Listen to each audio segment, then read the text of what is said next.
Lumuhok ang Police Regional Office Mimaropa sa isinagawang Cascading and Consultation Workshop of the PNP Legislative Agenda for the 20th Congress na ginanap sa Tamaraw Beach Resort, Barangay Aninuan, Puerto Galera, Oriental, Mindoro. Alamin ang mga naging kaganapan mula kay Patrolwoman Ferlyn Joy Kawile.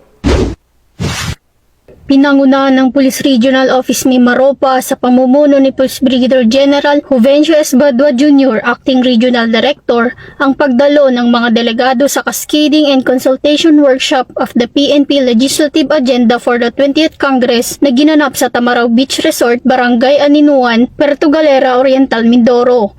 Layunin na naturang aktibidad na ipabatid sa mga lokal na unit ng PNP ang mga isinusulong ng panukalang batas na magpapalakas sa hanay ng kapulisan, kabilang na ang mga pulisya para sa modernisasyon ng kagamitan, pagpapabuti ng benepisyo at proteksyon ng mga tauhan at pagpapaigting ng transparency at accountability sa serbisyo. Sa pumumuno ni Police Brigadier General Badua, binigyan diin ng Mimaropa ang kahalagahan ng partisipasyon ng bawat unit sa ganitong mga konsultasyon upang matiyak na ang mga panukala ay tumutugon sa tunay na pangangailangan ng kapulisan sa rehiyon. Ang pagsasagawa ng workshop ay bahagi ng advokasiyang Bagong Pilipinas na isinusulong ang isang pulis na tapat, mahusay at makatao, isang kapulisang tunay na naglilingkod at nagpoprotekta sa sambayanan. Sa pamamagitan ng aktibong pakikilahok ng PNP Mimaropa sa mga konsultasyong tulad nito, muling pinatunayan ng kapulisan ang kanilang dedikasyon sa reforma at kanilang malasakit sa bawat Pilipino.